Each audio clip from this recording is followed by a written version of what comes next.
Avicenna Radio, nice to be with you again today, and I'd like to make a short introduction about somehow something that I feel which is very important, which is not to praise knowledge, to praise knowledge like some people are doing, thinking that someone who has knowledge also has a wisdom which is not always true. Well, what knowledge is an accumulation of information, well, nothing else. And seems that some people are more gifted than others, have a certain capacity or capability to study and to absorb information and to store information properly. This has definitely one side with the genetic to do, the body, which could be recognized or perceived as being like a storage place, like a hard disk, and has also something to do with the educational background, the family in which you lived, and so on. But you see, to praise knowledge is actually not the true path of the correct understanding about the human nature. Because, as I mentioned before, knowledge is just an accumulation of information, nothing else. So when you are aging, when you're getting sick, and of course the power, the memory, is getting less and less, and it becomes more and more difficult to grasp to the information which has been stored on this hard disk. You just have to look around you and to see how old people, let's say, behave and how they speak and how they lose sometimes a track when they speak to someone or have difficulty to understand. And well, this might happen to us. Every one of us is susceptible to get to be in such a state.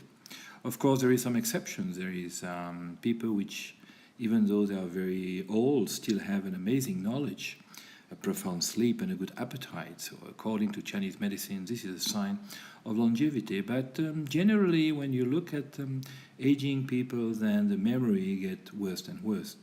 So I must admit that when I look at some of my friends or even students, they have difficulty to store information. So you see, to praise knowledge is not the suitable path. And to praise wisdom is something else. To praise wisdom means to praise actually four qualities that which are the innermost quality in all sentient beings.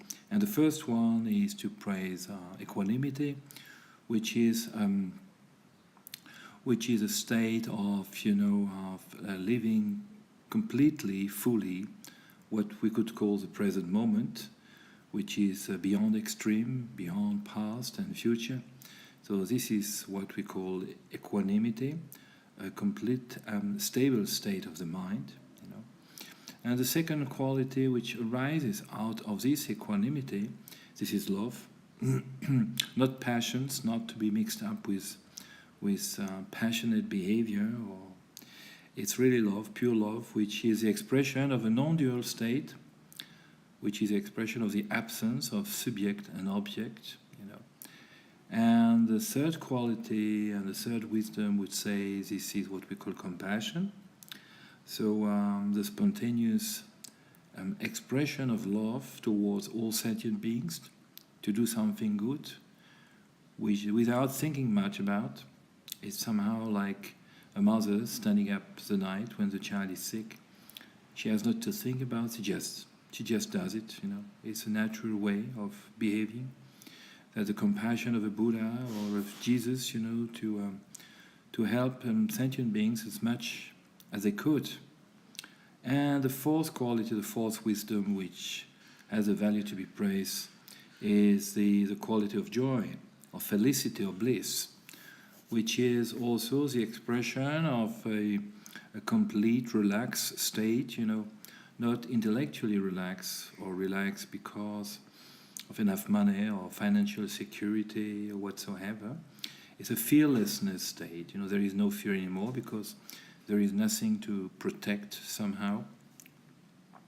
And out of this state of fearlessness, well, similar like a lion, then arises a great joy and great happiness. There's nothing to fear, nothing to protect, nothing to look for. All this idea of past and future have disappeared. So the person is living with an amazing intensity each moment, and each moment is like magic. It's like a child, you see. It's like a child. So those four qualities should be praised definitely. Equanimity, a complete unshakable state when the mind rests in itself. Not moving anymore between past and future, not looking for any kind of impression, information through the organ of senses to reinforce the sense of individuality. Love, which is the absence of complete duality, and compassion, which is a spontaneous, let's say, a reaction towards all sentient beings, which, from the point of view of the absolute truth, are not outside of us, but inside of us. And great joy, or happiness, or felicity, or bliss, you can use different name if you like, which is, all the channels of the body are completely free and open. And this can only happen in a state of complete fearlessness, where there's no clinging to a self, no necessity to protect anything, neither what we call one's life, or title, position, or whatsoever. So if there is something to praise, it should be those four qualities, but never praise, knowledge. Because knowledge, let's say, is an accumulation of information. It is subject to impermanence, can disappear any moment. And medically, from the point of view of medicine now, we know that there's two major sicknesses in the world. The first one is a cancer, and the second is actually morbus Alzheimer, which means those people, we have now about more than 20 million people which suffer from morbus Alzheimer. And this is actually, it just shows that even though when you were young, you were very so-called intelligent, had a lot of knowledge, and be able to react very quickly in any situation and understand everything so pointedly and so clearly, then it seems that after a certain age, and you must not be 80 or 90 years old for that, after a certain age something happened to the brain. So, but the quality of these four qualities of equanimity, love and compassion and joy, they will always remain. So I wish you a nice day today, and this was today Avicenna news on a more, let's say, mystical topic. See you soon again.